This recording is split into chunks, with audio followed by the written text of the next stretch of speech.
Are you an HR department of one, trying to figure out how to balance task and strategy while keeping up with changes in regulatory compliance? Do you need a fresh outlook on old topics? Then stop what you're doing, grab your coffee, and get ready to recharge. If you have people, you have problems to solve and things to do. Your host is Brenda Neckvatal, a 20-year human resource professional, ready to explore the HR industry with veterans of business and life with fresh eyes and new ideas. Learn about the rapidly evolving changes in employment law around the country, as well as new tactics to deploy and build engagement in your workforce. If you're looking to implement new practices to make your job easier in HR, then this podcast is for you. Hello there, and welcome to the Best Practices in Human Resources podcast. It is yet another episode, another week, and this is every time I say we have an epic episode, I always seem to find that we ante up one more level each time, and that's really kind of the goal, to be honest with you. But this week we got three impressive guests on this show today. So if this is your first time listening in, thank you so much. This is awesome. I'm excited that you guys are here. You're going to be blown out of the water by this episode. I know I still can't believe that I've actually recorded this, to be honest with you, and how it all went about. And it's just been amazing. And for those of you who are returning time and time again, you guys just absolutely rock. Love you guys for coming back each and every single time. Cannot do this show without you. This show actually has been nominated actually for 3 business awards, one of which we've won, and we are waiting the results of the other 2. So, guys, like I said, can't happen without you. So really, truly appreciate it. And I'm here to help share with you the what and how in human resources, because I'm in the human business, and that means that there's a greater number of dynamics in the workplace to balance and manage. But most importantly, today we're going to be talking about, I don't have poster updates for you today, and I apologize for that. We will catch that on the next episode. I'm actually out and about, running around, traveling the country. Yes, I'm actually traveling, even though the Rona is out there. So I had to travel out for a very important event that just could not be missed. So we do have employment law changes across the nation, and I'm going to share with you later in the show where you can get access to these. Today's main topic is how to stay up when you're down, with 3 amazing guests. Mark Victor Hansen, who is one of the predominant and most prolific book writers ever known to man. You may have heard of him. He's on Fox News and as a commentator, and he's also one of the major co-authors and Guinness Book Record holder, to be honest with you, for Chicken Soup for the Soul. We have Mitzi Perdue, who's also on. She is the widow of Frank Perdue of Perdue Chicken and the daughter of Sheridan Hotels, the founder of Sheridan Hotels. And Preston Weeks, who's just absolutely awesome, total car nut. Entrepreneur, very, very talented entrepreneur in his own right. And these 3 have come together to write a book called How to Stay Up When You're Down. And we're going to be talking about that as well. We are going to go ahead and just, because this is an extra long interview. Usually these interviews don't go this long. We're actually going to forego the back third of the show, just simply because I want you guys to hear everything that's said, and it's just absolutely great. So, summer vacation, we're truncating the show one more time, and then we'll be back to our regular programming next week. But yeah, this is just going to be absolutely impressive. So folks, before I go on, the information that is available through this podcast is in fact for informational purposes only and not for the purpose of providing any form of legal advice. You should contact your attorney to obtain legal advice with respect to any particular issues that you're having. If you do not have an employment attorney, go ahead and reach out to me, and I'd be able to go ahead and refer one to you through our affiliates program and our friends over in Jackson Lewis. Okay, so employment law changes and headlines that are happening across the nation. Senate Republicans have proposed a bill to shield employers from COVID-19 related lawsuits. And these links, I'm going to tell you afterwards where you can find these things. Matter of fact, you know what? Belay that, I'm going to tell you right now. If you go to the bestpractices.work website, you click on the podcast link, you're actually going to see where you can access all of these on a weekly basis. So when I call them out for the current episode, you'll be able to go over and click over and link and read up on these things. I also get a lot more that I post in the membership, on the actual member resource page, part of that program. And I usually have about like anywhere between 50 to 100 notifications that I get on a regular basis. So I post that information. So if you're interested in that, hit us up and we'll be happy to go ahead and share that with you. The Department of Labor has released the much anticipated electronic disclosure safe harbor final rules for retirement plans in 2020. Also, they used an executive order that has created a rebuttal presumption for COVID-19 workers' compensation claims in the state of Connecticut. Holy cow, wasn't going to come out. Over in California, it looks like Cal OSHA will be issuing COVID-19 citations in the very near future. And they have also opened what is called the Employer's Playbook for a Safe Reopening. There's also some information on embracing a new normal and what are some of the COVID-19 reporting requirements that are coming down the pike for California. Also, Oakland has passed the right of reemployment ordinance impacting hospitality, restaurant, event center, and travel-related employers as well. Over in Colorado has enacted the public health emergency whistleblower law that are protecting COVID-19 workplace COPs. Over in Connecticut also, they've created a rebuttal presumption that COVID infection was a work-related for the first months of the pandemic. And then Connecticut also has a mandatory self-quarantine executive order, and there's 5 things that employers should know about it specifically. Washington, D.C. has also expanded the face mask requirement, which includes a mandate for employer-provided masks. Over in Georgia, the Department of Labor revises employers' obligation for filling partial unemployment claims. Wow, it just isn't going to come out today. Over in Illinois, the Department of Human Rights publishes their FAQs on Workplace Transparency Act and what the reporting mandate is. Over in Massachusetts, they have issued stronger travel restrictions, so you got employees traveling in and out of the state, you're going to need to know what that is. Over in New Jersey, finally, and the last one for today, they have actually worked to address the rising use of e-discovery with Safe Harbor for inadvertent disclosures. Okay, so hang in there because the next segment is it's an awesome, awesome segment. Cannot wait for you guys to hear it. 3 amazing, remarkable people, and we're going to get to that in just a few minutes.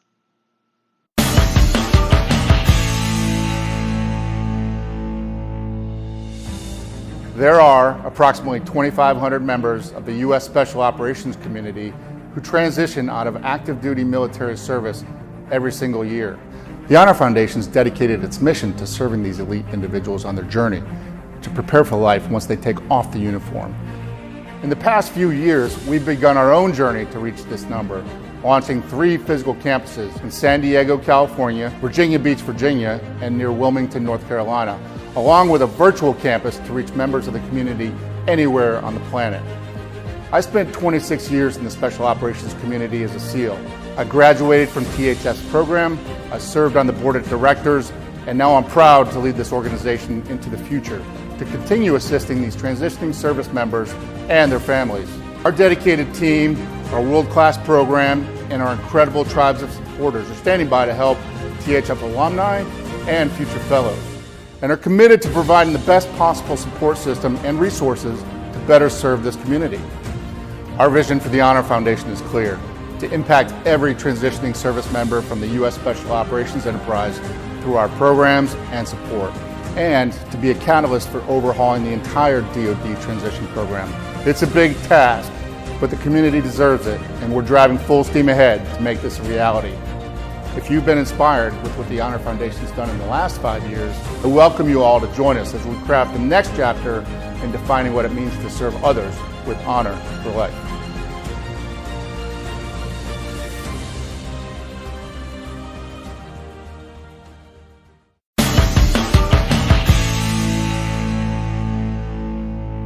Today is already off to an amazing start. This is our earlier conversation. First time ever on the show, we've got not 1, not 2, but we've got 3 amazing guests. And I mean, like, I'm gobsmacked right now as to who we have. So I'm going to go ahead and go around the world here. We're going to start down in the lower left. So we got Preston Weeks. Preston, welcome to the show. Preston is one of 3 who've collaborated on this amazing book called How to Be Up and Down Times. We have Mark Victor Hansen, who has been the prolific co-author at just author period of over 300 books. I swear, the man blinks and a book comes out of him. Part of the chickens, I think the kickoff for the Chicken Soup for the Soul. And then we also have Mitzi Perdue, who also has her own amazing legacy as being the daughter of founders of Sheraton Hotel and the supportive wife and now widow of Purdue Chicken. Holy cow. How are you guys? Oh, holy chicken. Holy chicken. None of this cow stuff. We like chicken. I think we may have done it. At least 2 of us here really think chicken's the way to go. I've just done an innocent plug for Chick-fil-A. Eat more chicken. How are you guys? Thank you so much for being here. On behalf of all of us, I'll just say we're elated. How's that? Oh, that's very sweet of you. Thank you so much. Well, the reason why I've invited you guys here, and it took me 2 weeks to come up off of the ground, realizing that you all said yes, is the fact that you each have a very unique business story. And I just, those stories, I'm already crying, I'm laughing so hard.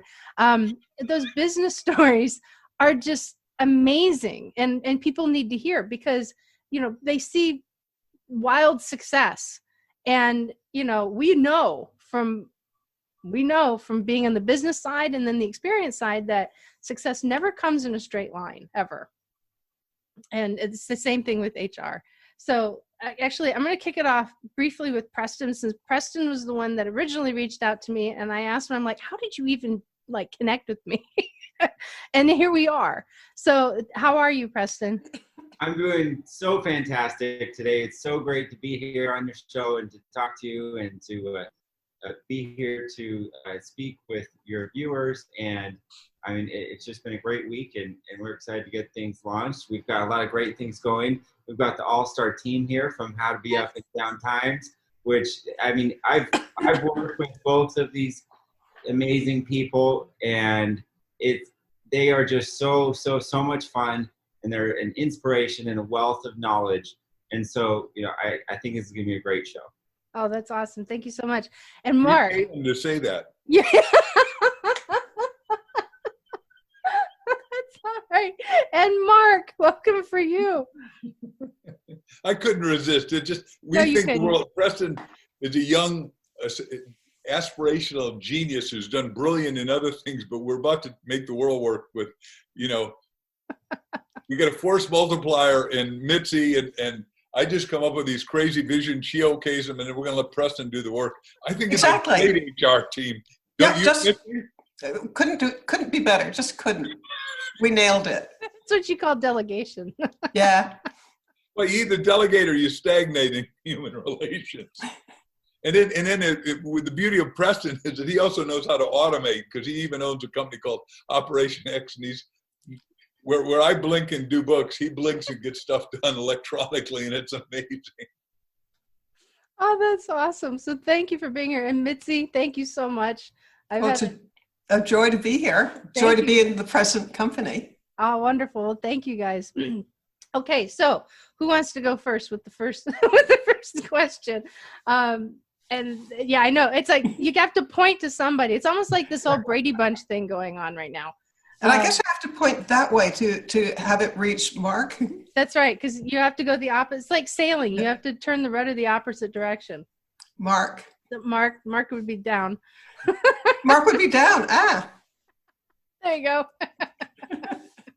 It's a tag team here. So, Mark, yes. I don't think I've ever met anybody who has had more no's coming at them before massive success than you. And when I say massive success, you've been on the New York Times bestselling list 56 times? 59 times number one. That's 59 I'm times the only one. Somebody asked me, "Do you really have those Guinness Book of Records?" Yes, I took them and I put them on Facebook.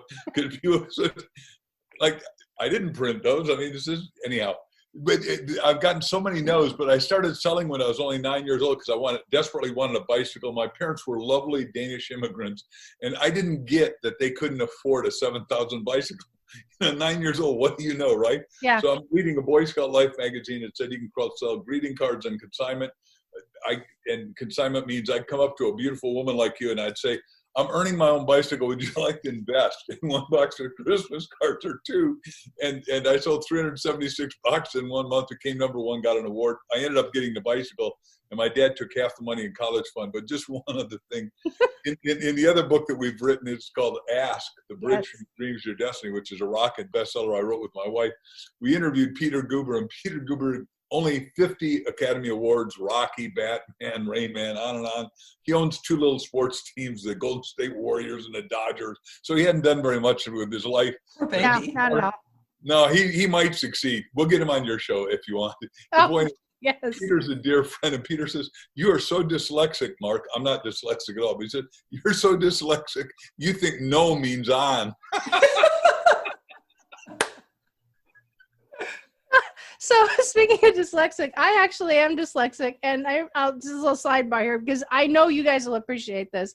Well, the first time I had to actually have a serious call with my director of HR, I mushed my words up all the time. Like I created apparently in 3rd grade a new last name for myself, and I didn't even realize I did it. And my parents were like, "What are you doing?" I'm like, "I'm signing my name on my times tables. Why?" And so I was on the phone, and we got a workers' compensation claim. I had never done one before. And I get on, and I told the director, I said, yeah, he said, what seems to be the problem? I said, well, apparently he has tunnel carpal syndrome. And he goes, what? And he says, well, yeah, he has tunnel carpal syndrome. And he starts laughing. And I'm thinking, why are you laughing? The guy's in pain. This is like a serious thing. He's gonna have to go in for, he's like, okay, I'm so sorry. I'm sorry. He's like, now tell me what's going on. So I was starting going through it again. He's like, okay, so you sure it's the condition? I said, yeah, that's what's on the sheet. It says tunnel carpal syndrome. He just dropped the phone. He starts laughing. Now I'm getting mad because here I am, we love our people. And he says, do you actually hear what you're saying? And I'm like, oh no, what am I saying? And he says, say it again. And I said it again. And he says, say it backwards. And I said, carpal tunnel syndrome. He goes, yes, that's what it is. So but he should be thankful you gave him a laugh, because everyone needs laugh. We did Chicken Soup of the Surviving Soul. We discovered with all the oncologists, you need 50 pieces of humor a day to get to your inner uppers, called the endorphin. It's a very high system, but to make yourself healthy and well, your show is the best. I got to tell you, everybody in HR needs to listen to you. Well, buckle up, everybody, because your endorphins are going to go out of the roof. I can tell right now. So you had all these no's. You were a prolific entrepreneur at the age of 9 and went to school. The short history of it, you wrote this phenomenal book. It finally gets picked up. But after how many rejections did you get? We got 144 people, literally, like I told you earlier, said, hit the road, Jack, because he's not a very nice guy. No, Jack's a great guy. I just can't resist because you're so full of ebullience. Isn't that a good word? That is a great word. See, blink, there's a new book. There you go. See, the book about ebullience. Anyhow, so the point is that Jack and I, Jack is more the inside guy. I'm the outside guy, the marketing sales guy. And we did seminars and we did media every day. But what I really did is I interviewed the 101 best-selling fiction, nonfiction authors like Scott Peck, who's, Mitzi and I are close to his thinking. Anyhow, he wrote A Road Less Traveled, 58 Weeks. We whited out his name, put Mark and Jack and Chicken Soup, and put it on the mirror at my office, Jack's office, my home, Jack's home. And that's what HR people need to do. They got to understand the mind is visual. So if you can see the end result from the beginning, you're going to get there. And, Yes. and you got to see how many people you're going to employ, how you're going to employ, how you're going to get them to use their biceps and triceps, metaphorically speaking and mentally speaking.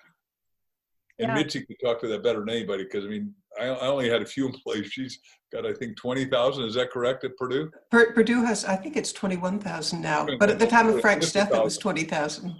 Wow. Yeah, that's a workforce. That's a workforce. So yeah. Mark, how did you adapt to this sudden surge in business? You had you had this amazing book, and I remember my cousins reading it and just like, oh my gosh, this is the best thing ever. and it just, you know. We went from $1.5 million in a year and a half to 5 million and to 10 million to 15 million a year for 3 years. We had 15 of the top 50 on USA Today. And that's because we did marketing that no one else has ever done before. And it scared the crap out of my publisher. Whoops, I guess I shouldn't have said that. Oh, it's an HR neutral moment. You're fine. He had 186 employees, and we had to go from 1 shift to 2 shifts to 3 shifts.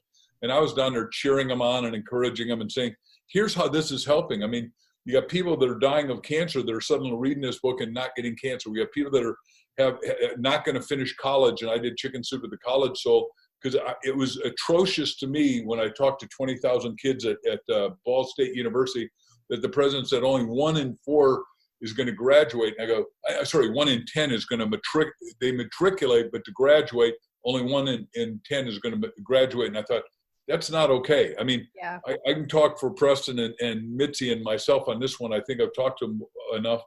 None of us ever even thought about not graduating.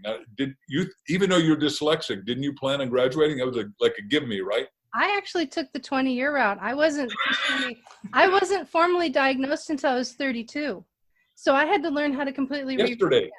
Yeah. So when I reread, when I got to that point, I went from a CDF student to here I am 32 years old. I went back to school in 2005. I know you're going to do the math, Mark. And then I graduated magna cum laude with my bachelor's and pursued my master's degree and got my MBA.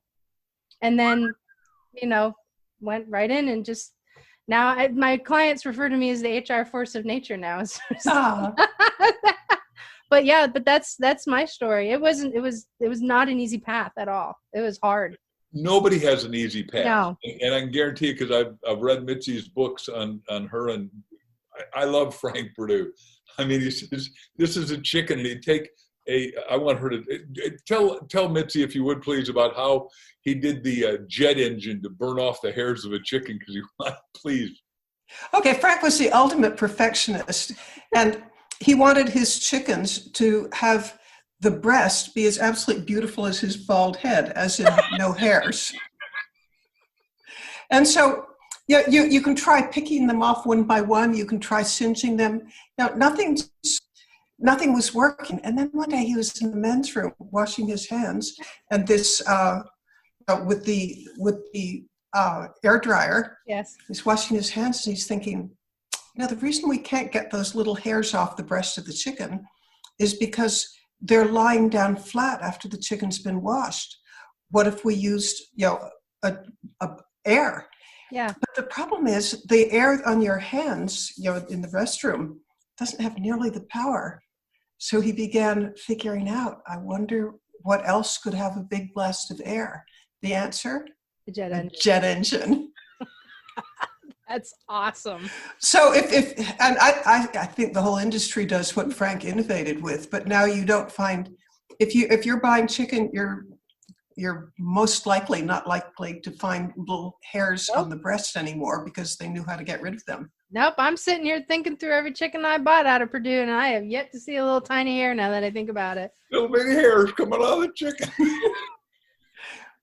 Well, they're feathers. Yes. And then there are hairs, and the hairs are, the little tiny hair-like follicle things. But Frank hated them and thought that they weren't cosmetic or beautiful or attractive, and he wanted the buyer to have the best eating experience possible. So let's get rid of those things. Wow, that's amazing.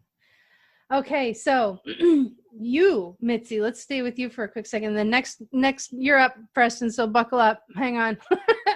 But you, 2 mega empires, huge empires. So people, if they don't know your background, you are, you were the supportive wife and now the widow of Purdue, Frank Purdue. And then you are also the daughter of the founder of Sheraton Hotels. Yeah, I mean, it's been a pretty great ride. But, as a child, I was always curious how Father was so successful, how he went from no employees to 20,000.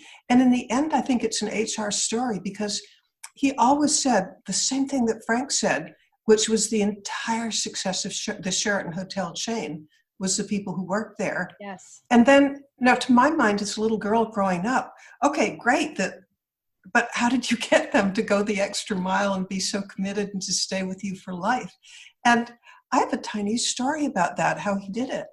And it's something that I think applies today, because the story that I want to share with you, it goes back to the time of the Great Depression, which had a lot of things that are sort of like today, like unemployment and stress and worry. And well, so how did he make a success in the hotel business when absolutely everybody in the world was running away from the hotel industry?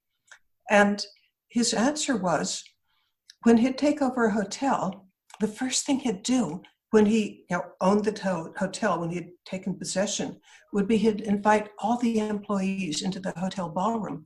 And there could easily be 400, 800 people in the ballroom. And he knew every one of them is just utterly demoralized, because they knew that if this new guy, the new owner, was going to clean house and maybe bring in his friends and relatives, that they're probably going to be fired. And with 25% unemployment, they're not going to find another job. It's the breadline.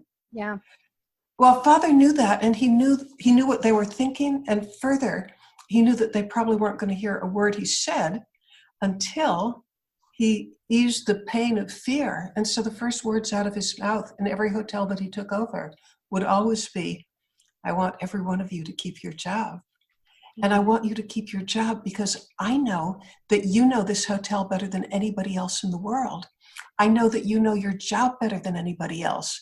And my job is to give you the resources and the encouragement to show the world how good you are, because you're going to see in a matter of months, this is going to be the most popular hotel in the city.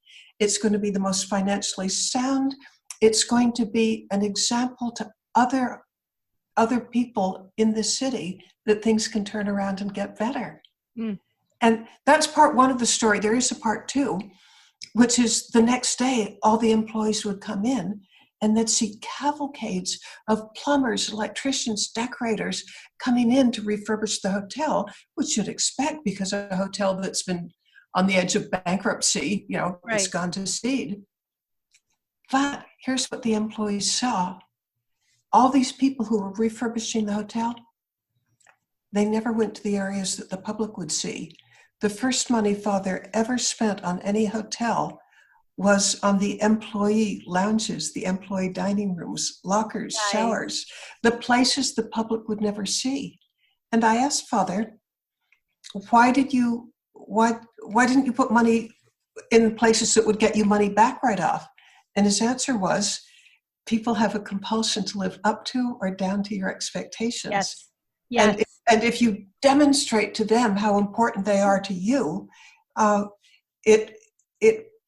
it leads into something else that Father used to say, which is a leader's job is to give people a better vision of themselves. Yep.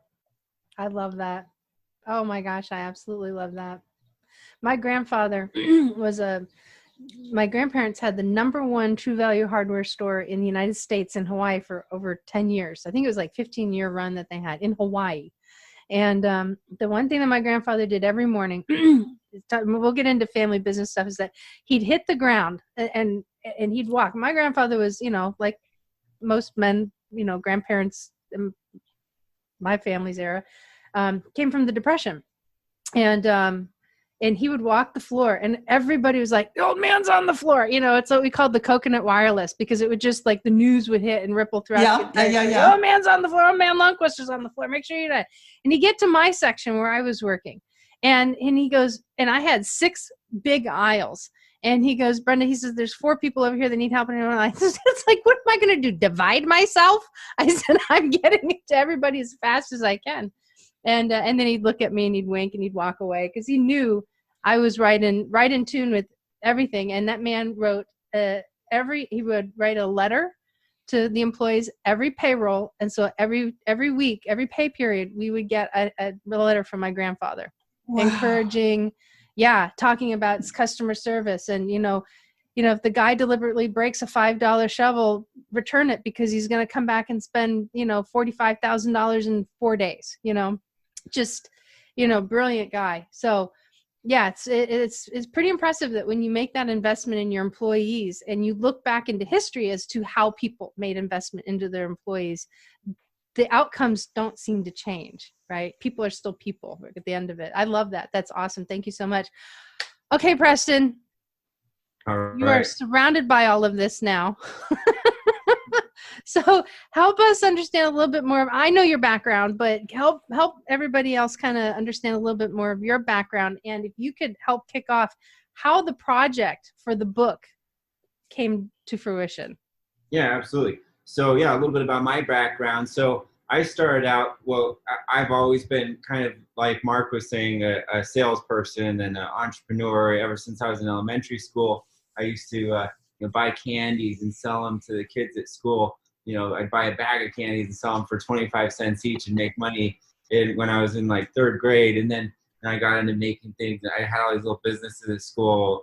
Later on in my life, I had to figure out how to pay for college. And so I loved cars. I've been a car nut since I was little, bought and sold cars. So I decided to buy and sell cars to help me pay for school. I started out with one $1,600 car and bought that, sold it, reinvested in myself, and turned that into my car empire. That's nothing quite like these guys, but I had 15 car dealerships that I owned and operated.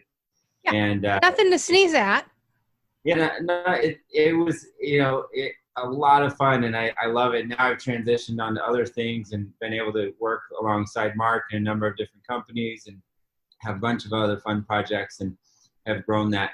But it's been a long journey, and it's been a journey of learning and trying things out and going, transitioning from one person as myself into, 2 people, into multiple people, into multiple people in multiple locations, into now my company Operations X. We do outsourcing, which is kind of like the transition of maybe the next thing is, global workforce. So I have an office in the Philippines, and we do remote work, and we hire employees for other companies, which is a whole nother, interesting logistic challenge and, complications that come with that, and learning again. Yep.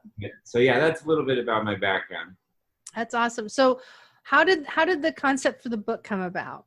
So the book, so actually it was in a dialogue between us, and as Mitzi and Mark were talking, and Mitzi initially had the idea, and it was when COVID had kind of broke out, and she had this idea to, and I don't know if you even, remember going back to this, but she had this idea to write a book of 52 ways to keep people safe during COVID. But that, because the unfortunate situation of the world puts people at a legal liability to, give advice that might, turn one way or another on an evolving disease with safety and health. Yes. So Mark said, hey, you need to talk to her, because I had another idea. I said, hey, let's do, what if she did 52 ways to stay happy during isolation?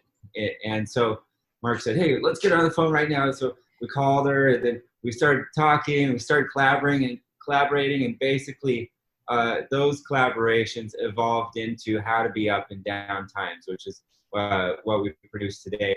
And it was just so much fun to work with Mitzi and Mark on the book and to put it together.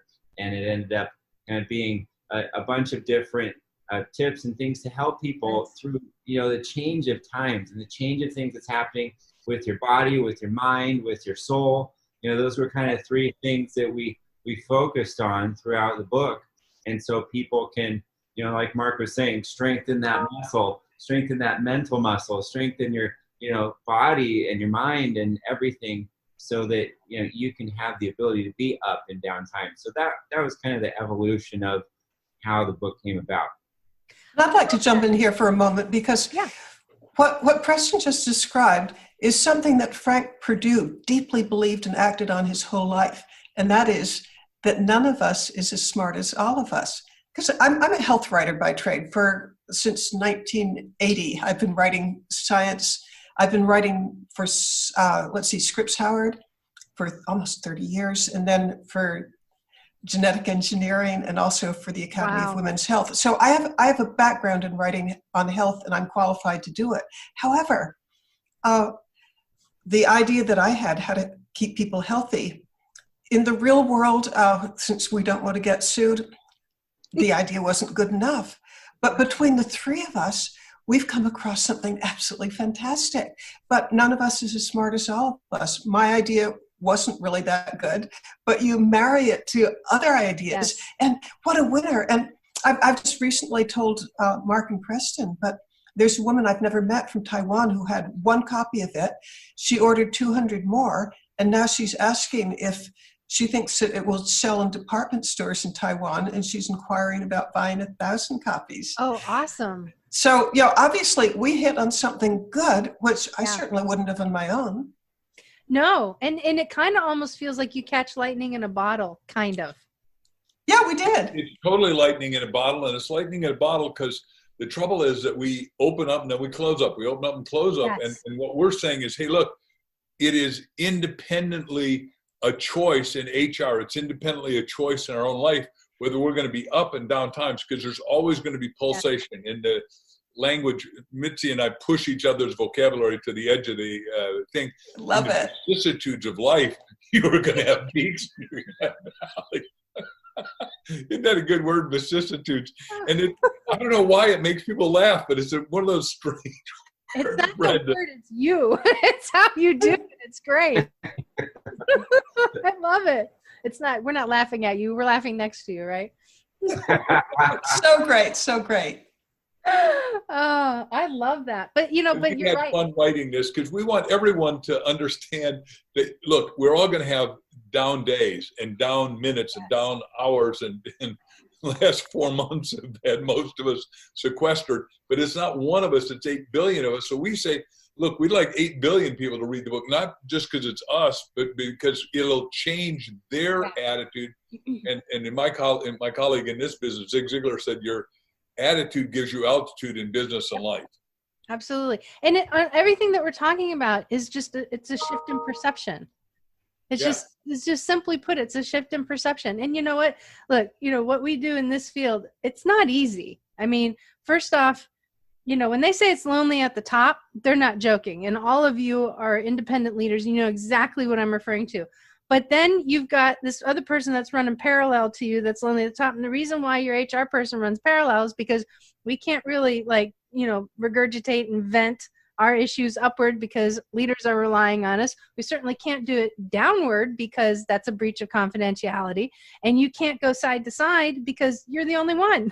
So you really are in this spot, and it takes a lot to change your perception on a continuous basis, because in the field of HR, we're not working towards us and solving our problems. We're working towards taking on everybody else's challenges, be it a benefits change to somebody putting their hand on their person where it shouldn't, or, fear with what's going on, not knowing where they're going to have a job, making sure that payroll's met. And then also something that we kind of talked a little bit offline too, is making sure that what we're doing, and especially right now it's challenging, it makes that we're doing it in support of the organization, in support of what the vision of the company and the apex leader and the CEO or your bosses or whatever, whatever your reporting structure is. We're in that direction because we know what needs to be done.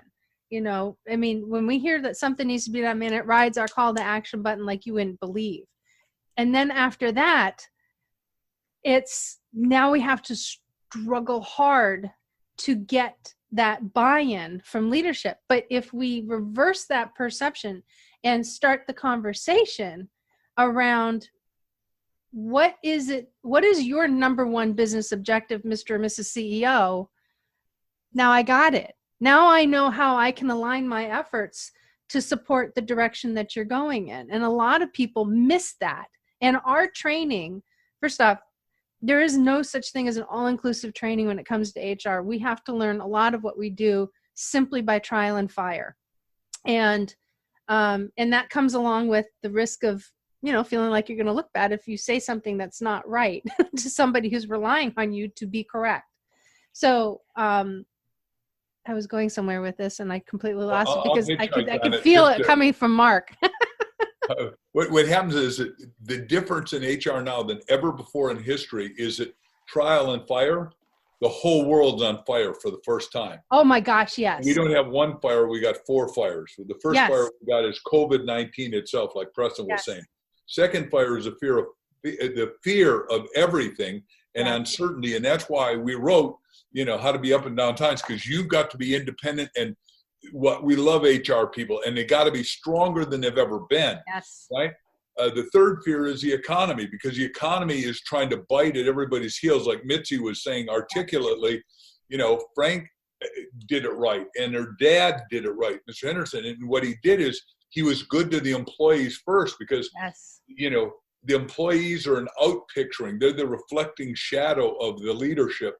And then the fourth one is we have sideways things hitting, like Black Lives Matter, at a time when you go, hey, wait a second, it's never been better than it is right now if you're awake. Now, if you're being duped by merciless media, and I'm going to just do that generically around the whole world, because, I've been to 80 countries, and Mitzi's been about the same, I think. I don't know if she can tell her number, but, we've both been a lot of places with a lot of leaders.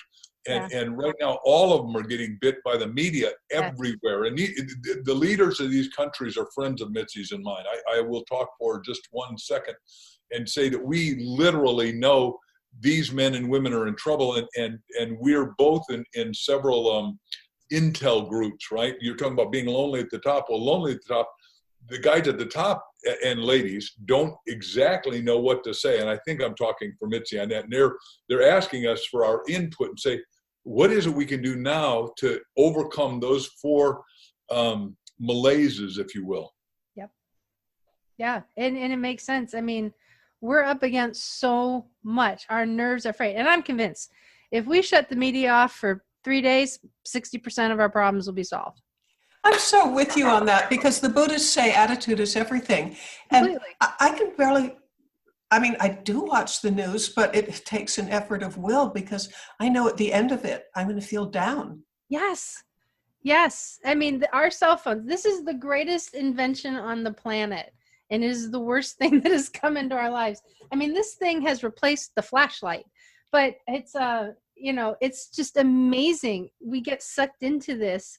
And everybody has to find a way to break free from it. And that's one of the things. Now, again, I'm not a fast reader, but, I did review this. I did get a chance to read into it quite a bit. And I just love it, because it takes simple things and it just spins it around into something that allows you to have forward motion and not constantly falling back, because we've got so much that's pushing us back right now. By the way, in fact, go ahead. All right, I have some insight onto why the news just feels so bad to us. And first of all, how bad it is.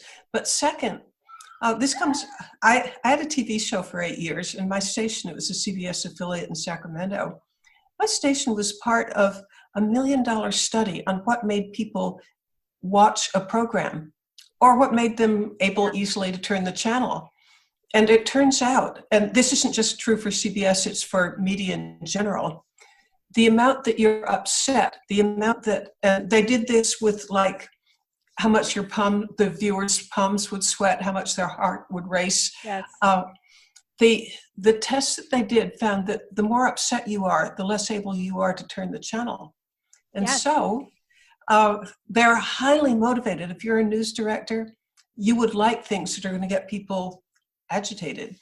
So just almost the business model is designed for something that I don't think is all that healthy for us, the consumer. It isn't. I would absolutely agree with you. And it's one of those things that, if you look at how our workforce is right now, I'm in the process of a new project working with a gentleman. His name is David Costa. He's actually by the time this airs, he would have already been a guest on the show.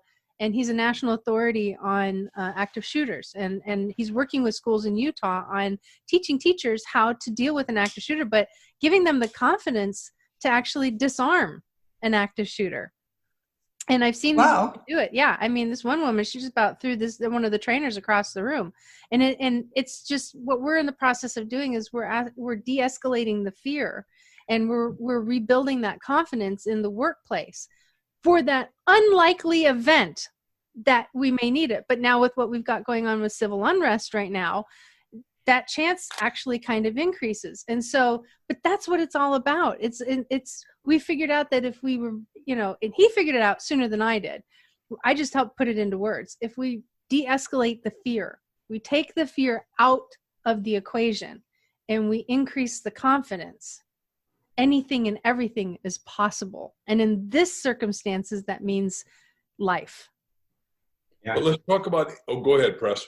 Yeah, well, I had an interesting conversation with a gentleman the other day, and it was a great way to think about it with the news and what's happening. A lot of times we go, okay, we look at the news, what's good, what's bad, and he had a reverse way of looking at it where I really loved the thought. And he said, look, if you're feeling fear, if you're feeling anxiety, if you're feeling these, things that you don't want to feel, or you're up at night or you're stressed, look at what you're consuming in your media.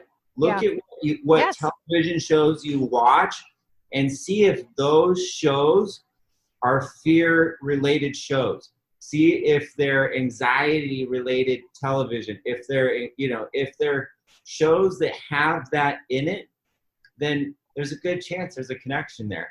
And you can revector that if you're aware of it. Yeah. Which brings me to one of the tips in our book, and it comes, there are a whole lot of scientists who agree with this, but I formulated it as from my niece who runs a nursing home. And she kind of summarizes what a lot of the research says. But it's absolutely essential for you to give yourself at least an hour of respite of some sort. And by respite, another word for it might be escapism. But you really need times of great stress like this, and I don't think we should underestimate the amount of stress that we're under. Whether it's financial, the whole list, financial, health, the future of the country, just everything. This is stress. And her view, and a lot of scientists, is you have to interrupt that stress, the thing where all these, adrenaline and norepinephrine and cortisol are just, the stress hormones are flooding your body. Yes. And if you're going to thrive, you need respite for it. Yep. My niece tells me that for people who are taking care of terminal patients, say with Alzheimer's or with Parkinson's or something similar, Lou Gehrig's, that the caregivers there's a 1 in 3 chance that they're going to die before the person they're taking care of, because stress is so harmful. Mm-hmm. So her advice to everybody, and our advice, is build into your life at least an hour. You care about exercise, give yourself an hour where you de-escalate the stress. Yep. And ways of doing it are when you're thinking of something entirely different, like maybe a favorite movie, maybe you've got a hobby, maybe it's physical, maybe it's pumping iron, whatever it is, build into your life for the sake of your health an hour when the bad things that are going on, you just escape them. Yep. Or give yourself respite from them. Go ahead, Mark. What happened is when I went bankrupt in 1974, I built the Wall Street Record Club, Botanical Gardens 8 years. I'm 26 years old and I'm a hot shot, or I thought I was. I was building out of plastic, PVC, when the Arab oil embargo hit in 74. And they said, you can write checks so big your bank so bounce. I had to check a book out of the library, How to Go Bankrupt by Yourself. I went bankrupt. I'm on the court steps in the eastern Long Island, and an ambulance chasing lawyer comes up to me and says, I'll take you bankrupt for $300. I said, if I had $300, I wouldn't be going bankrupt. What are you talking about? Anyhow, what I learned, though, is exactly what Mitzi just said. That's a long preface, I know, but what I learned was you got to spend an hour a day reading some positive, uplifting stuff. Now, that happens to be the zone I like to write in, and have written 309 bestsellers, but you got to read self-help action stuff that gives you a new mental attitude, a new uplift, more encouragement, more enthusiasm. Otherwise, what she and Preston were saying correctly is the media is so negative, it'll make you despondent, disconsolate, depressed, that you want to shoot yourself. Yeah. No, exactly. That's from my experience. I make a somewhat effort to give myself a diet of no more than 15 minutes of the misery that the news is going to cause me. And so I really seriously try to limit the negativity that comes into this poor little noggin. No, I completely agree with you. I mean, there's so many different things that people can do. And, you know, in HR, this is a very feminine driven industry. And so, you know, the majority of HR professionals are women. And so, you know, a lot of women have families, they have children, they come home after dealing with everybody else's problems, and they come home to deal with everybody else's problems. And, you know, that's one of the things that I preach hard in this group. And just exactly what you're talking about is that you have to disconnect.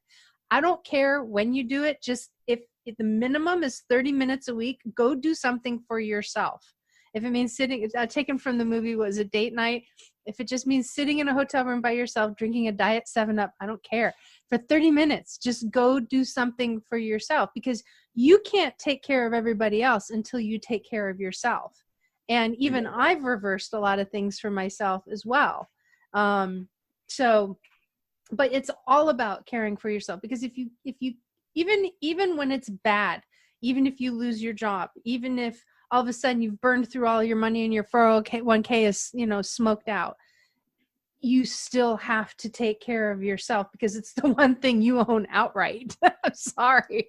It is. Not only you own outright, but when you get fired, one of the things I've been writing to is that there's 37,000 occupations in America, and what Press and Mitzi and I have been working on is the new ones that are virtual, because we're going into an extraordinary virtuality time. Yeah. No matter what, COVID's not going to go away. It's going to be like the flu. It's going to hang on. But it doesn't kill most people. We've now learned that if you get it, you're going to feel terrible. If you are immune, like we're teaching we started out because we got a hard scientist in Mitzi, you know, all the stuff you could do. And then her lawyers and my lawyers basically said, no. You can't go telling people that, because sooner or later somebody's going to remonstrate and get sick and not do it and claim they did do it. So we said, okay, we'll do it. We'll do it gentle. We'll do it as a mental attitude uplift. Oh my God. Why are you laughing? Why is that funny? Because you're laughing. You're making me laugh. Too, you know, one thing you mentioned, and this is something that I have learned in my life, where I tend to be a workaholic. I'm happy working. Yes. I can work all day, all night, work. So same thing with that respite, that break that you need. You have to be incredibly intentional about it. Yes. And so, like, when I was running my car dealerships, I had so many things happening. I had to be super intentional about those breaks in my life. I have a family. I've got 3 little kids. I've got 6-year-old twins and an 8-year-old. And so I would set intentional times every week. So I go, okay, I had the lucky opportunity. I was able to bring a kid to work with me. So I'd bring a kid to work with me one day out of the week. It was before they were in school. And then, you know, I go, okay, date night is going to be, you know, Saturday night. We're going to spend 2 hours at least, and we're going to do date night every single night. And I had to be really intentional. I had to schedule it in my schedule to make sure that it happened. Yep. So I could maintain that relationship with, you know, my family, with my wife, with my kids. And then same thing with yourself. You have to be intentional about that reset and about that special time that you can have with yourself, so that you can reboot, you can recharge. It's like you're saying, your battery, your phone. It drains out when you use it. And you've got to recharge it, or else it's going to get damaged. It's like if you drain a battery down all the way, the batteries don't last as long. Yeah. And so if you keep filling up your battery, we're kind of like that, a battery. You know, we keep going and we keep operating, and we need to recharge ourselves. And if you take that time and you're really intentional about it, you schedule it or you plan it, then it actually happens. And if you don't often, it can slip by. So this past weekend, well, now that we're recording it, it was a little while ago by the time this airs, but I did, we had Tom Shea on. He's a U.S. Navy SEAL, and he recently wrote a new book, and part of what so his first book was Unbreakable, and now this. What a book. Yeah, great book, wasn't it? Yeah. Yeah, I loved it.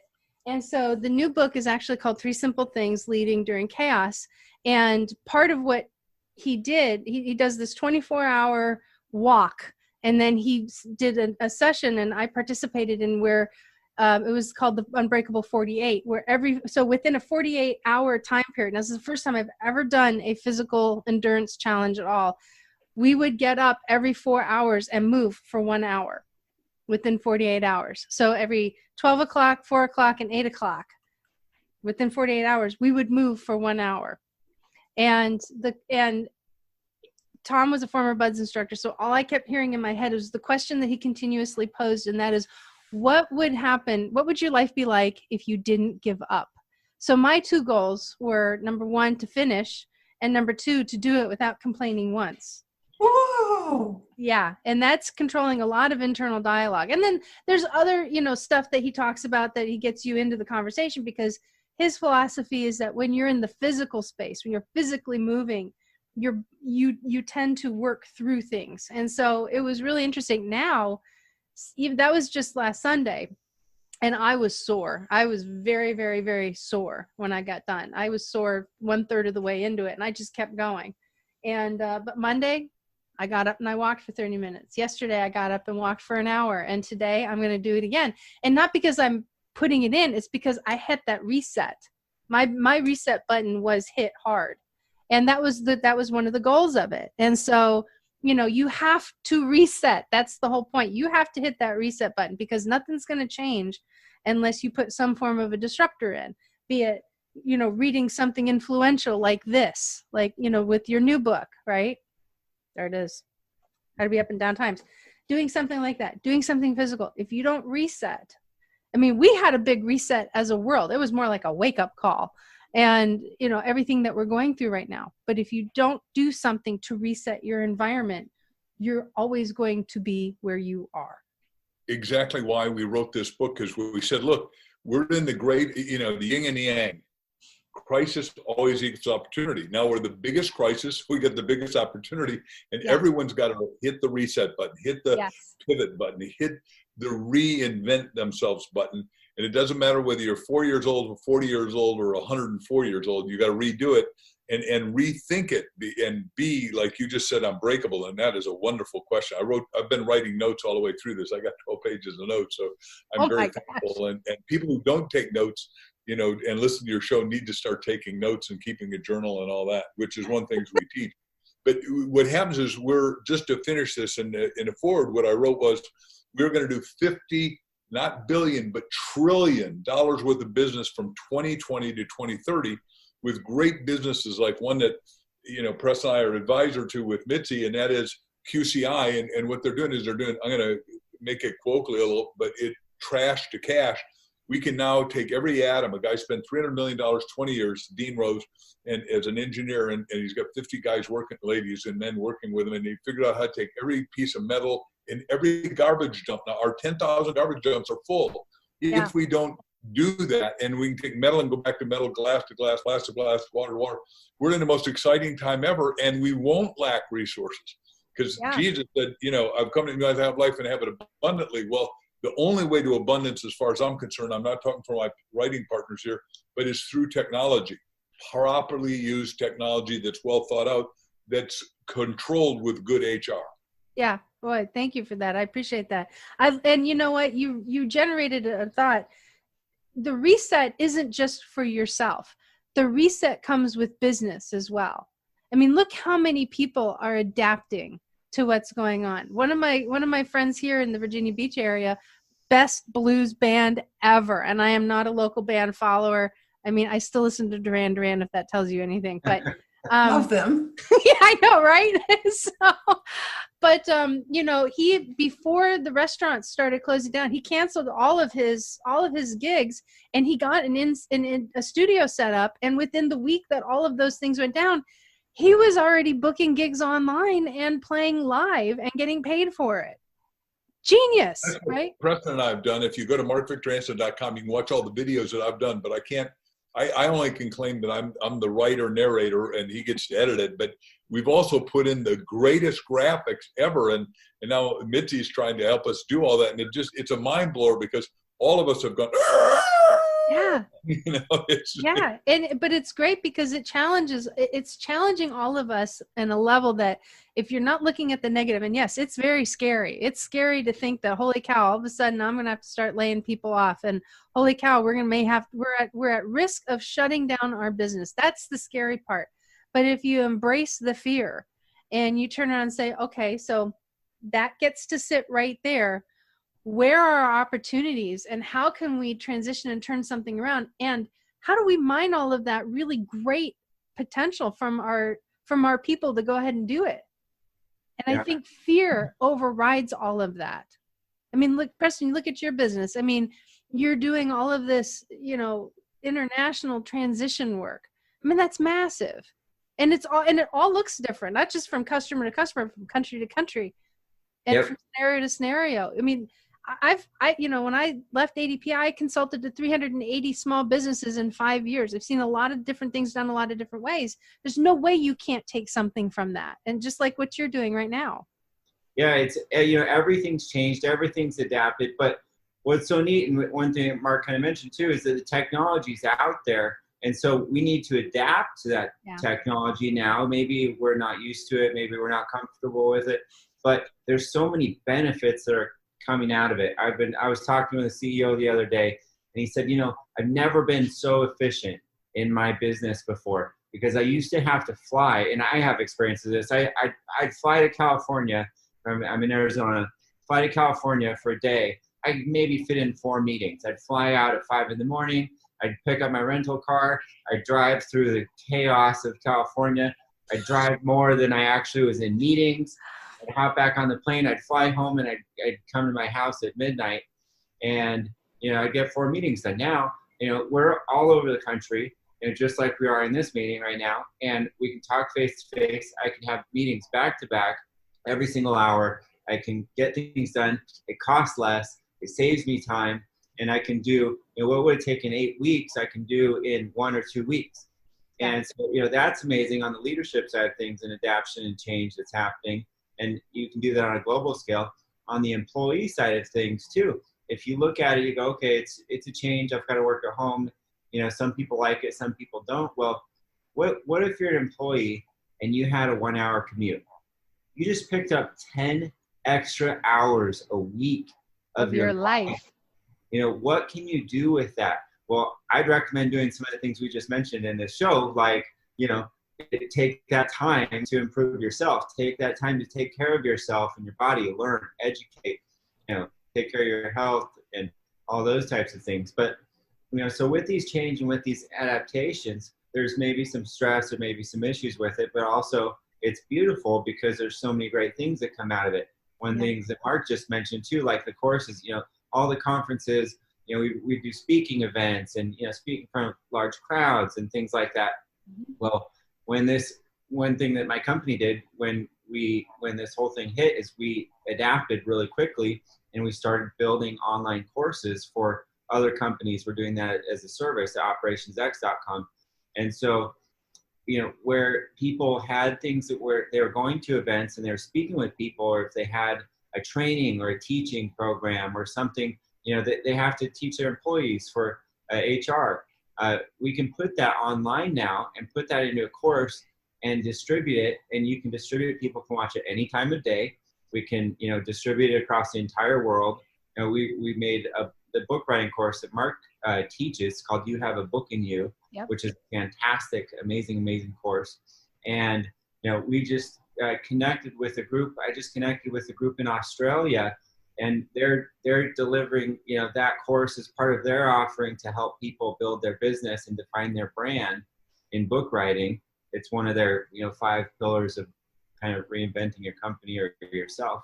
And so we would have never been able to fly to Australia and teach those people there, but now we're doing it. Now they can sign up, they can do it, they can do it anytime. And the time's, opposite there. And it's amazing if you look at the potential of what can happen, and it does. You got to keep your head up, and you have to adapt. But it's that opportunity that's coming out of the crisis. It's so beautiful. Yeah, I love it. I love what you said about keeping your head up. Here's something. We're saying you got to take adversity and turn it into advantage. Take adversity, turn it into opportunity. Yeah. Absolutely. And you know what?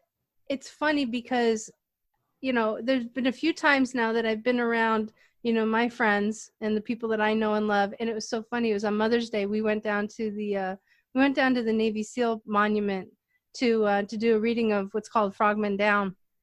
And these people that I haven't seen, and I, I've been isolated a little bit longer than most people just because of circumstance. But I walked up to him, and we're used to giving each other these big hugs, and the families and the wives, and I looked at one of my friends, and he comes up and he gives me an elbow bump, and one was tapping me on the foot, and I went, oh my gosh, I've never been so socially awkward as I was when I was 15 years old. I was like, and finally they just went, screw it, and everybody just started talking to each other. And like they called the cops on us and everything. It was quite a production, but I'm just like, oh my gosh. And that day's going to come back, and we miss that. We miss that connection. We need 15.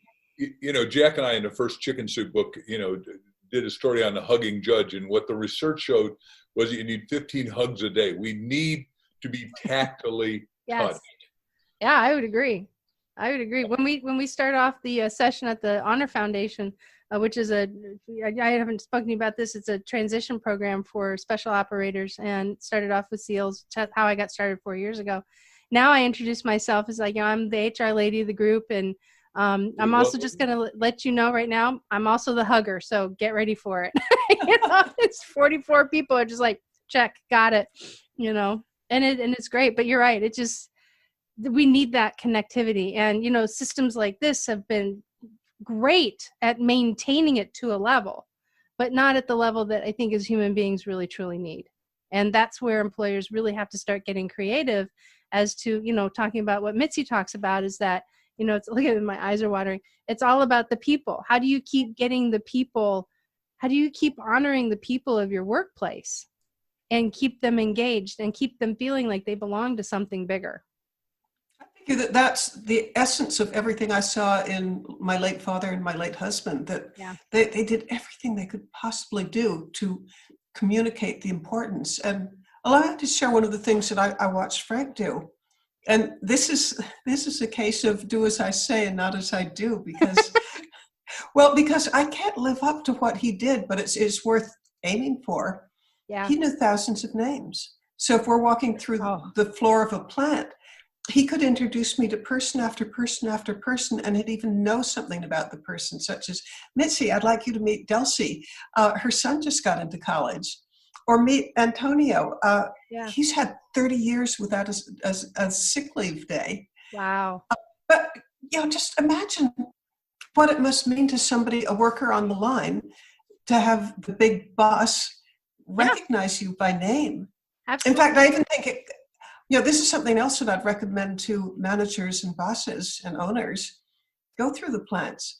Frank used to regularly eat at the employee cafeterias. I think there's 16 different processing plants.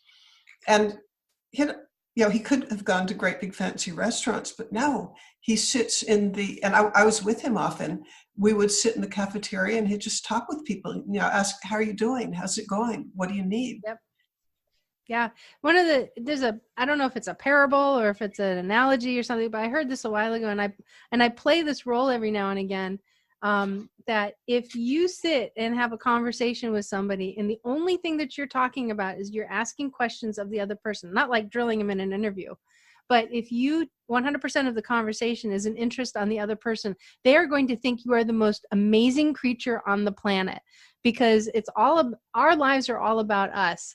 And so when our leaders take notice of us, when we're recognized, when people nominate individuals for awards, it's amazing what happens to, I don't want to say self-worth. Maybe that's it. I don't know. Yeah, but you just rise up. Self-worth and self-esteem. And by the way, as I said, the new book we have in addition to Up is called Ask. I like one-word books. It's really easy to remember the titles. It's even hard for a dyslexic to put. You got a whole dictionary to go through, Mark. Keep writing, will you? I know. By the way, no one told me to do that. I'll do that. But you're exactly right. What we did is we did a study from Mitzi's alma mater at Harvard, and what they found out is that people that ask questions, even that they're dating, this chance of getting a second date is 4 times more once you start to ask questions. Well, I used to watch Frank. Since I'm a writer by trade, I was always taking notes and observing.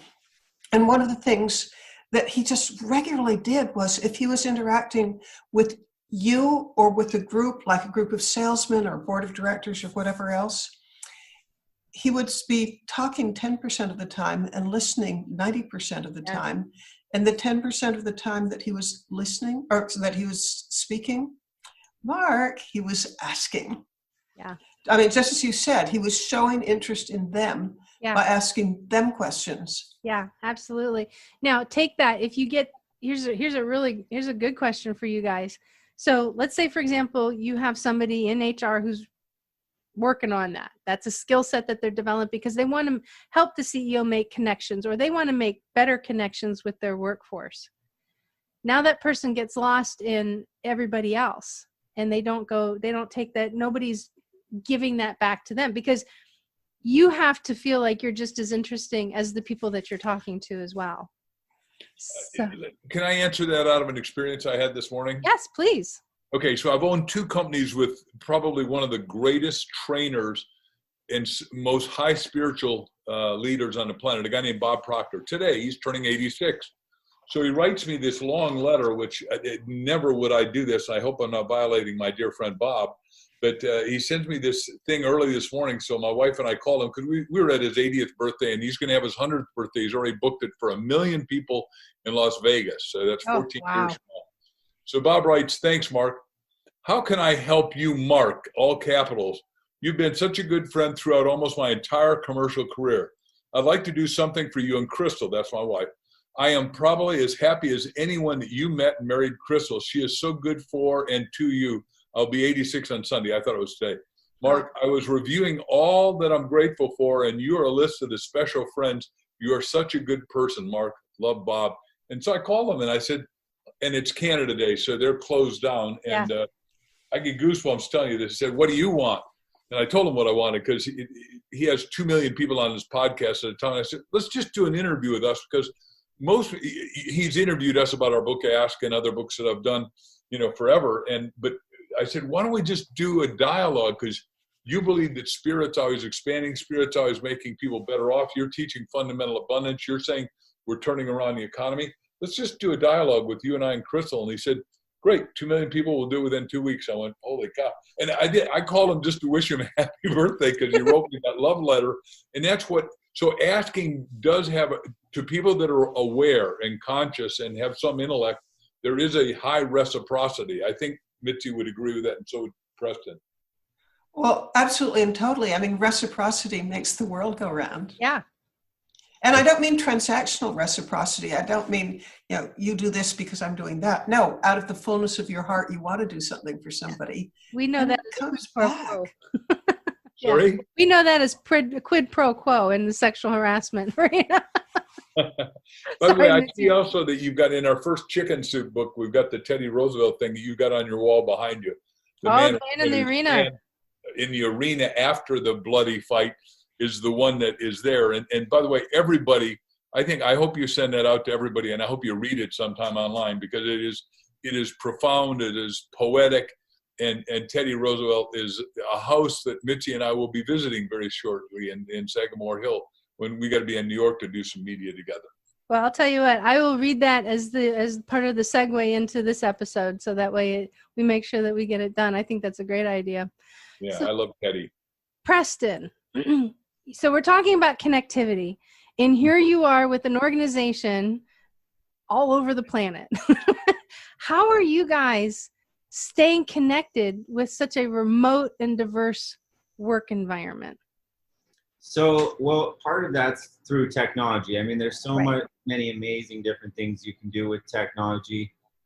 You can, connect. I can drop in and talk to, my staff right now that are, working while I'm talking to you on the other side of the world. And, and then also too, depending on the level of that, there's a lot of different monitoring and checking and things that you can do now that you used to not be able to do through technology.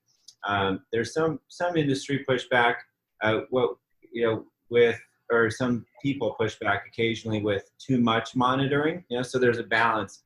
So there's actually technology that's out there now where you can see exactly what my employee's been doing, which sites they've clicked on, where they've been on the screen, how much time they've spent on each site, and you can monitor all their productivity through that. So we have all those tools. Now, we try not to, and you can even record the screen, or you can screenshot the screen periodically through an amount of time frames you can set. So if you want 3-minute intervals or half-hour intervals, or different things, or pop in, look at the screen, or you can record it 24/7. We only use that if there's a problem, because and this is a big thing too that's always been in my business, is I like to default on trust. Yes. I if you don't, it's trust and verify kind of, but if there's a problem, and I don't want to waste my time monitoring and checking people and doing that. If people are getting done what they're supposed to do, then I don't care. I don't have a problem with it, and I let them do whatever they're doing, and I don't have an issue with it.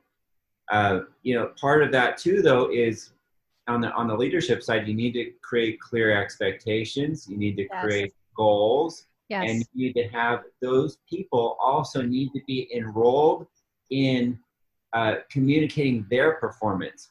So when you're working with remote staff, a lot of people are navigating this remote staff situation. They go, okay, how do I do it?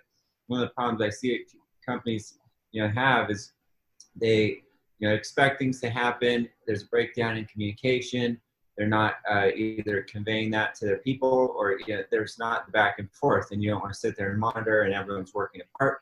So if you have your expectations you set up front, and then you can actually put it back on your people and say, okay, and I find really great success with this, to go, okay, at the end of the week, I want you to report back to me what you've got done. And that does two things.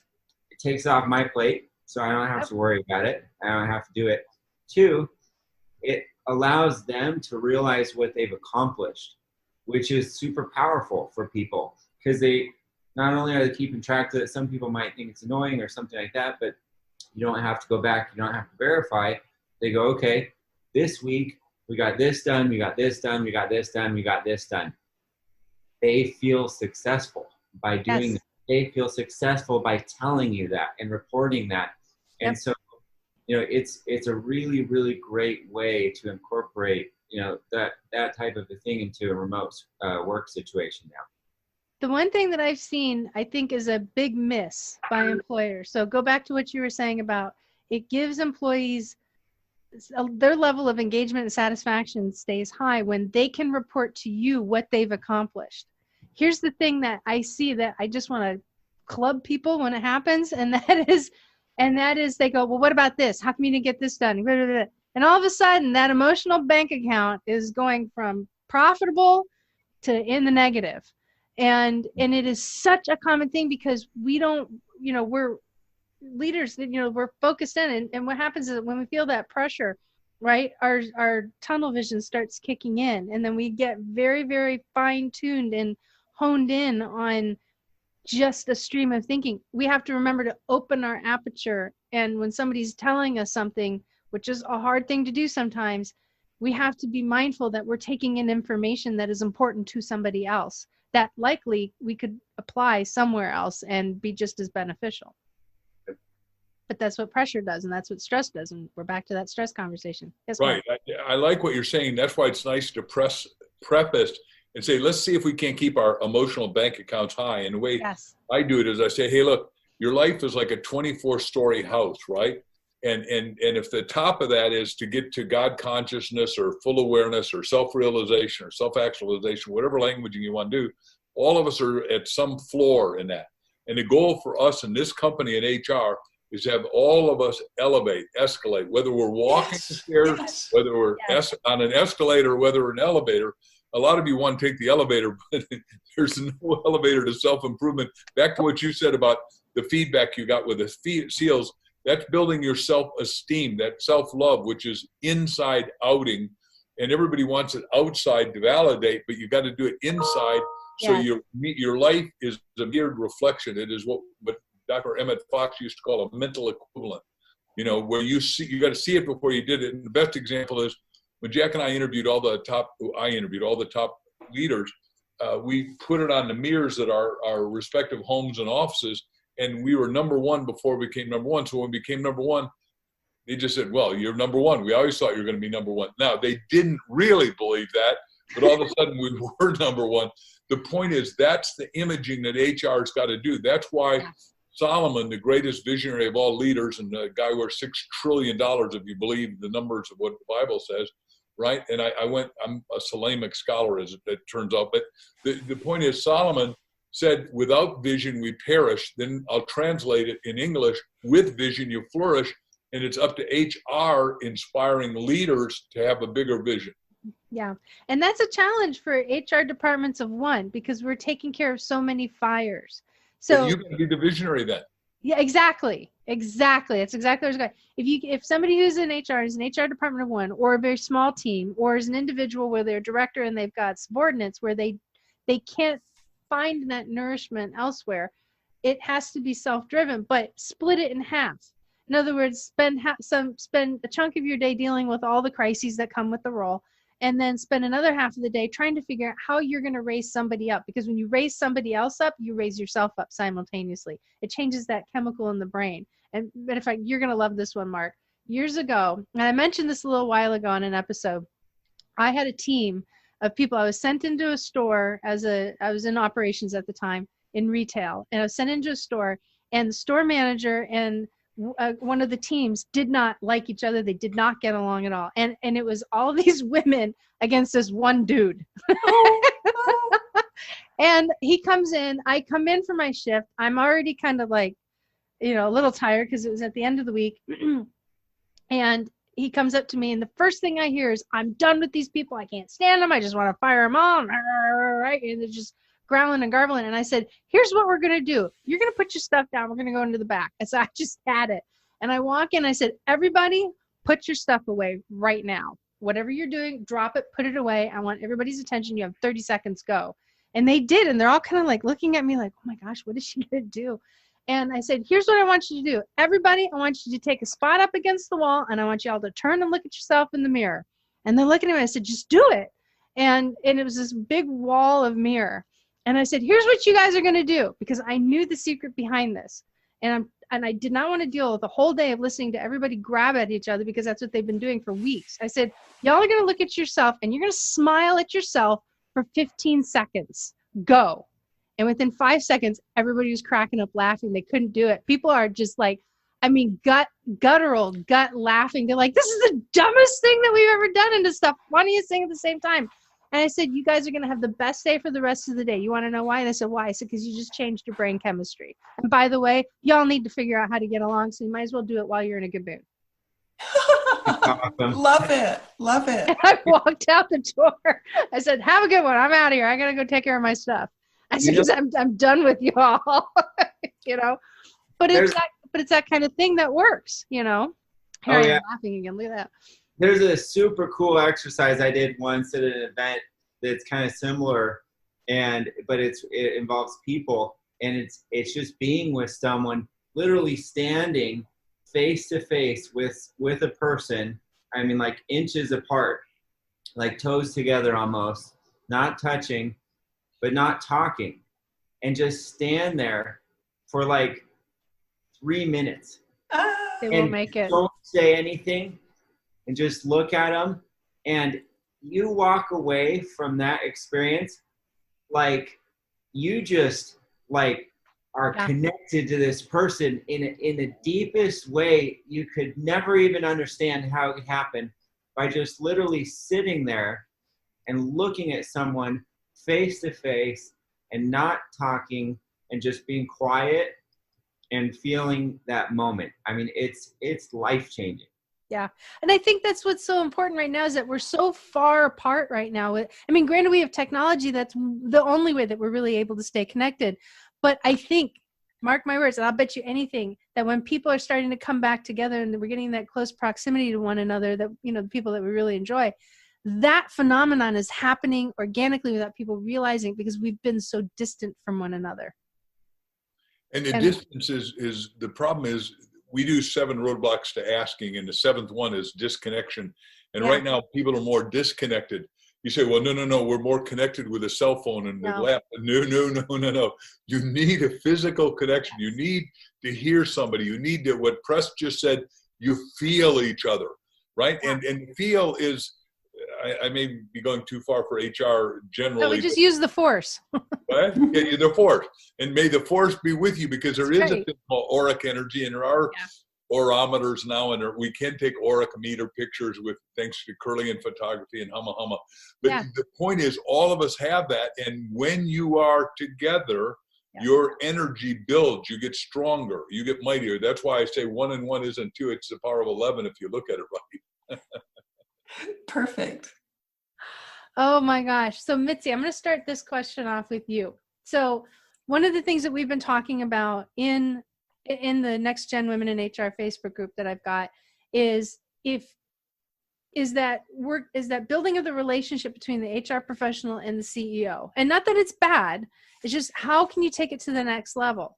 And if you could look back in your world, which is vast and deep, I love it, is if you could have improved something in your relationship as a leader with your HR team, what would that be? Well, can I answer it in a somewhat backward way, which is something that at Purdue is fairly recent, like the last 2 or 3 years. And I'd say if we had it to do over again, I would have done this much sooner. But we have, the meat industry traditionally is not a magnet for high-level women. It's just not. There aren't that many little girls who grow up and say, oh boy, I want to work in the meat industry. So we have to work really, really hard to attract women. And in the last few years, we've started something called the Purdue Organization for Women. And I know about it because I get to address it frequently. I get to stand up in front of them and tell them about company values and company history and so forth. But it is so powerful when women from 22,000 employees, these are like the top, I think it's 250 women. But when we all get together and we just share experiences and encouraging, and I think it's a wonderful thing. So I guess if there's one thing that I would have done differently, if it were up to me, I started this earlier. Yeah. Let me tell you some of the perks you get if you're a member of POW. You're going to get books, you're going to get lectures, you're going to get meals together, sometimes whole days together. But women are just absolutely celebrated, and we didn't do that before. And I'm ready to bet an awful lot of dollars that this is first of all, it's the right thing to do. Yeah. But second, it's got to be such a payoff for attracting more women. Mm-hmm. Yeah, I would agree. Because women, they need that unity and that connection in a different way than men do. Yeah, it's hard even to express when you take the temperature of the room or the vibrations that are going on. When you're just with other women who are, we're there to encourage each other. That's the purpose. And it's so uplifting. The power of 1 is the power of 11, in this case, exponential. So I wish we had done it earlier because it's working so well. That's wonderful. Okay, Mark, since you've had, I don't know how many companies you've owned now. I don't have enough fingers and toes to count them anymore. And I love it. But with all of your experience, if there was anything that you could have done looking backwards to improve that communication, that relationship, and utilize your HR team, what would that be? I would have sat with them more and written a 10-year business plan and done it visually on the board and just said, hey, look, you all tell me what we could do in 10 years, because in the short term, most of us think we can do too much in a company or as an individual. But in the long term, I learned from Bill Gates that most of us way underestimated. And what we're saying, my wife and I are teaching, and I believe you guys all believe it, we're born with immense talent, skills, ability. And my teacher, Buckminster Fuller, when I was in grad school, said we're born geniuses and get unplugged going through life. Saying, you can't do that. Who do you think you are? Come on, Brenda, you know better. I know, right? You work at a hardware store. What do you know, right? Whatever the languaging was or is. And the point is, if we really all looked at it together, we could make this thing work for 8 billion people. And that's what I'm going to live to be 127th options for renewal, because you live as long as you write that you're going to live. I mean, you get to set it according to Genesis 3:6. So I believe that. So I'm going to live that long. So I got a long time to go, and I'm going to try to pull that off. And I am going to cheer on more HR people than ever. So I have learned a lot on this call with you.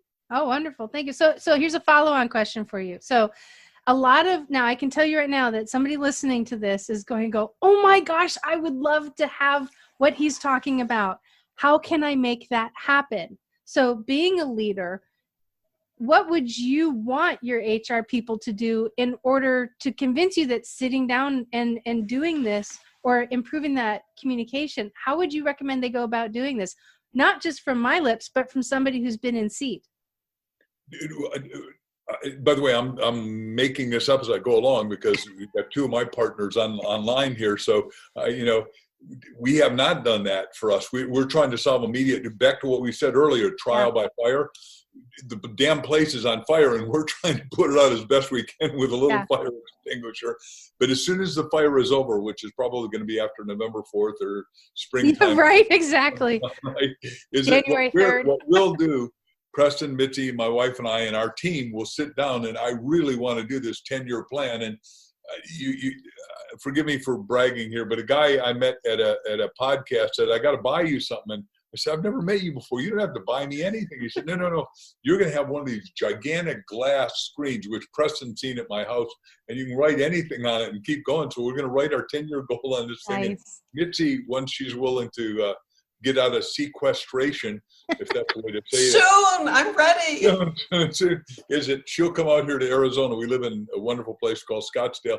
We're going to write that 10-year plan, and we'll figure out stuff that'll include everybody in ER, and we're going to exalt all their spirits, up their self-esteem, self-worth, self-validation, and say, how do we make it work? Because if everybody felt good about themselves, we could accomplish inevitably enough for everybody. There's, greed never gets solved. There's not enough for anybody, but we have more than enough to take care of all the needs of everyone. Absolutely. I would fully agree. Oh, that's awesome. Okay, Preston, hot seat time. You ready? Yeah, I'm ready. So you're kind of in a position where you get to look at it presently now and say, well, here's what I'm going to do. No pressure. Sorry. No problem.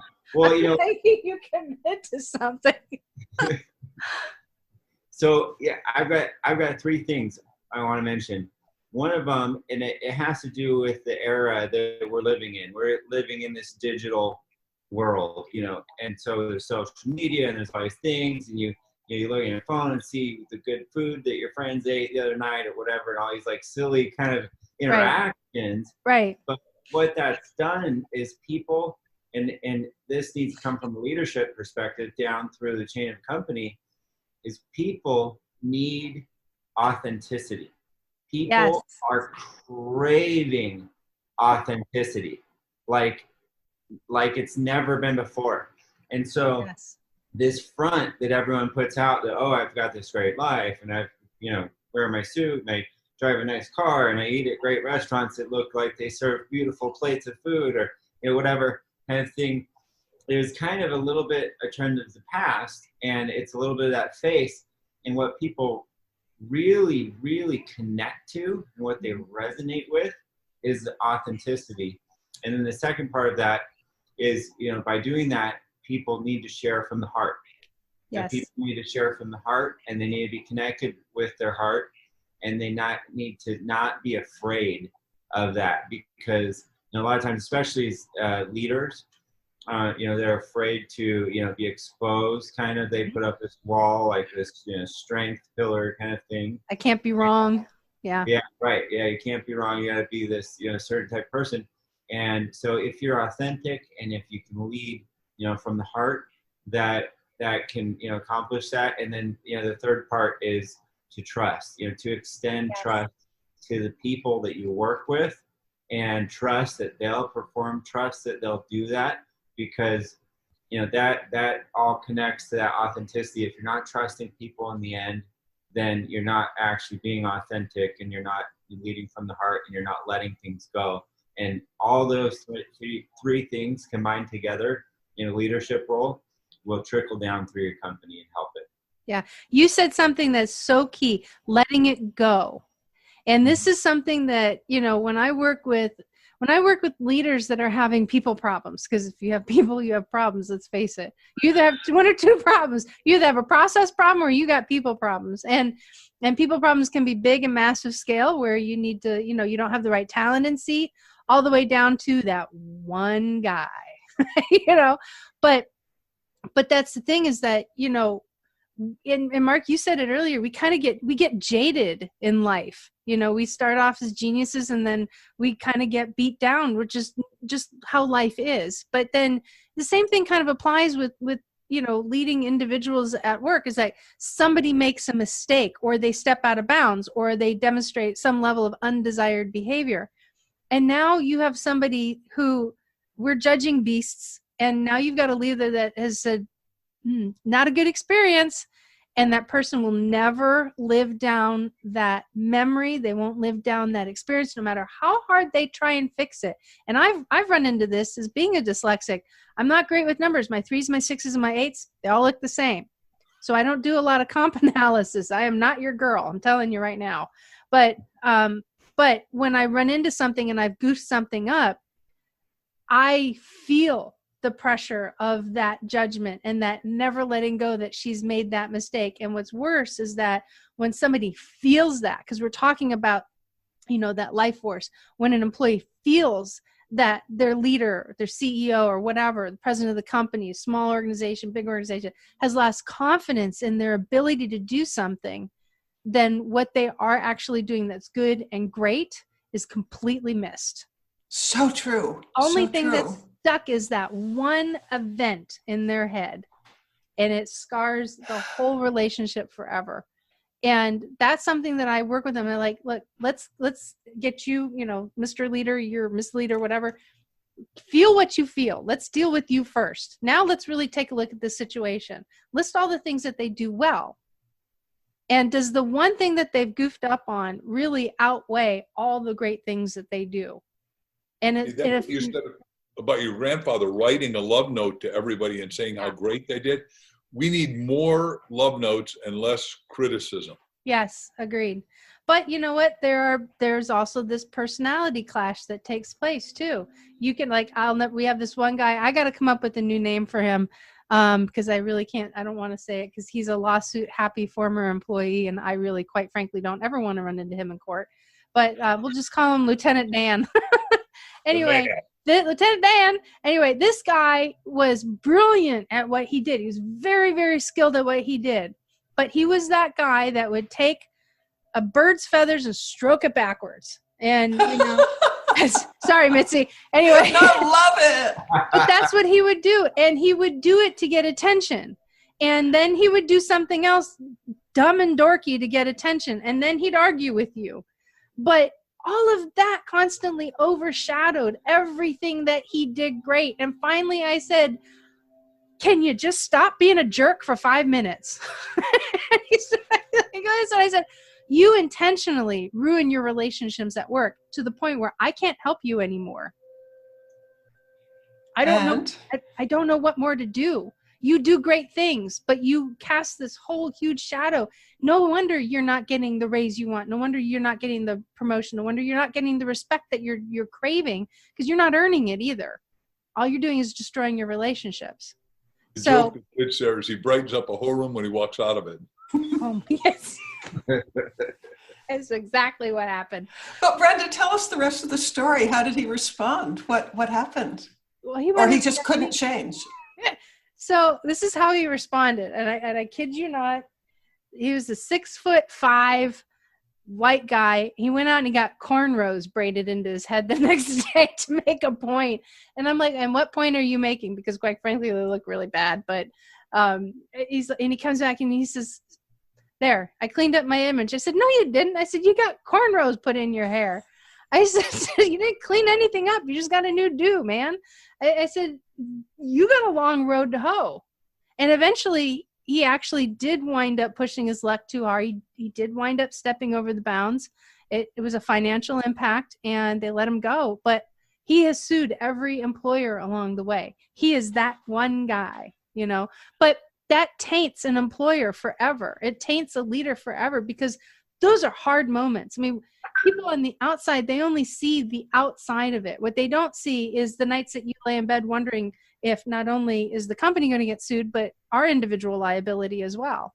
You know, how much more personal stress am I going to have to undergo dealing with this guy, you know? So you get that one guy, but it's that, and then if somebody does something and goofs up, now you've tainted your opinion about somebody else. So it's challenging. There isn't anything easy about leadership. I'm sorry, there just isn't. It's great when it's rewarding, but whew, man, it's a character builder. Wow, I got all of you quiet for a second. We've been laughing at No, it. It's that tainted individual is so hard to deal with in a company. Yeah. And you know, it's like that concept too, like you are who you surround yourself with. And so I always try and surround myself with amazing people like all of you here. But you know, in a company that's really hard, and the bigger the company, I mean, I don't even know 20,000 people how to even, you know, accomplish something like that. Yeah. But I saw that happen, you know, in my companies, and an example of that, you know, was, you know, in one of my locations, there was a guy that was just pushing everyone the wrong way. No one got along with him, and everyone fought, and he was fighting over it. We're in a sales environment. Car sales, like the roughest, you know, environment sometimes to be in.